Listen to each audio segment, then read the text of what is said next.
Oh, sun, won't you shine on me?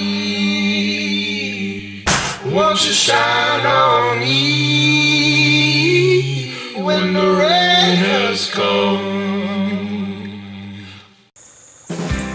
While working on this project, it feels like we spend a lot more time in remote areas and a lot less time enjoying the creature comforts of the 21st century. But it does make us wonder, how in the Sam Hill did folks go from the boondocks to the big city? The answer, of course, is far too broad, but it has something to do with hard work and ingenuity. This is a story about that. Alrighty, where are we going? We're going to Lazy Guy Distillery in Kennesaw, Georgia. Make a delicious little nibble there. Yes, I have poison ivy all over my body. I have poison ivy on some of it. Yeah, I have poison ivy on my nipple. 3 days in, that's a good thing. It's a good start. Lazy guy, just 3 days in is making me feel like I'd rather be a lazy guy. Yeah. Chew on that one, America. I believe we're 4 days in since we left on Saturday. Ryan, every day with you is like a week.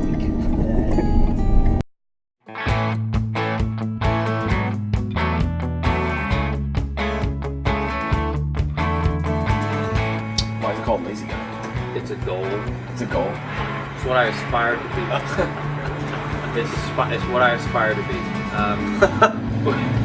I was thinking what to name the company, and to me, whiskey is social. Whiskey is relaxed, right? So what is a good brand that would invoke the thought of relaxed, social, lazy?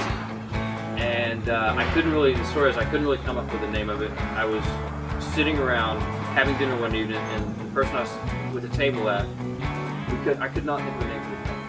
And knowing the people who know me, lazy is the complete opposite of what I am. Absolutely complete opposite.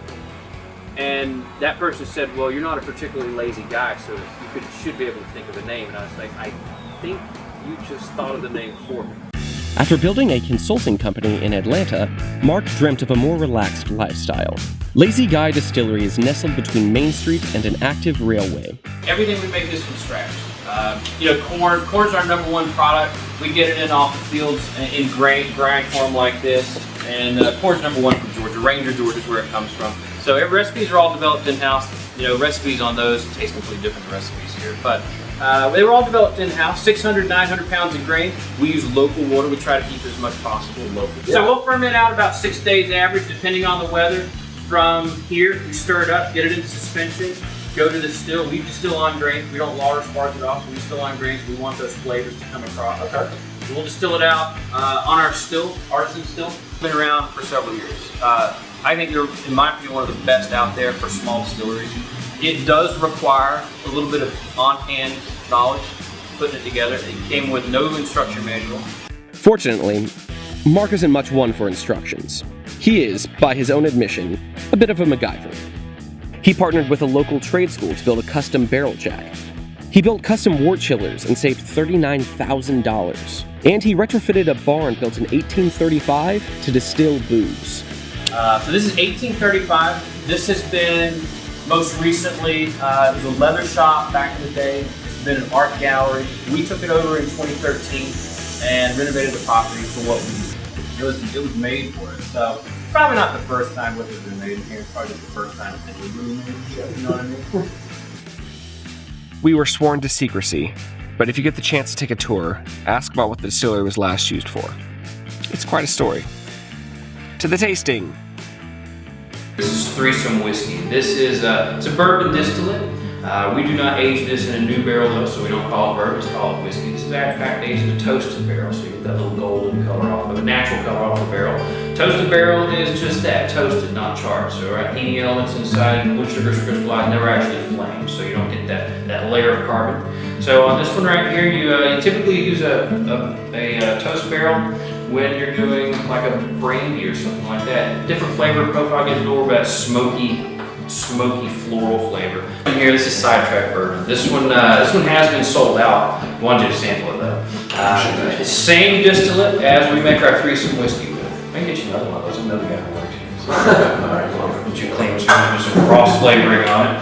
So So the threesome, the same distillate as threesome, 60 corn, 30 wheat, 10 barley. So aged in new oak, this is a bourbon. It is a wheated bourbon. No rye in this product at all. Using no rye, we've got another product that's coming out, it's rye whiskey. So this is not a rye influenced product at all. So 90 proof on this one. A little bit of vanilla on the front end, a little bit of a light sweetness, and you get a nice oak finish on that. Now, this did win bronze at the ABI conference this year. Category bourbon aged less than 1 year. We, of course, made time to try all the spirits and infusions, but we are going to keep a little mystery in this relationship and move on. So we're at Lazy Guy Distillery, and we're going to make a Lazy Peach cocktail using the threesome whiskey. So we're going to take about a quarter of a peach, we'll muddle it with just a little bit of mint bitters, and then about half an ounce to an ounce of agave. Muddle that in there, about a quarter of a lemon in there, and then about 2 ounces of threesome whiskey. And then we'll shake that.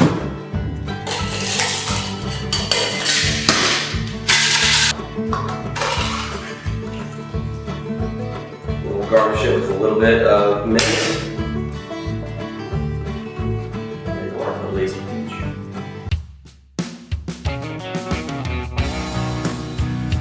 And that's Lazy Guy.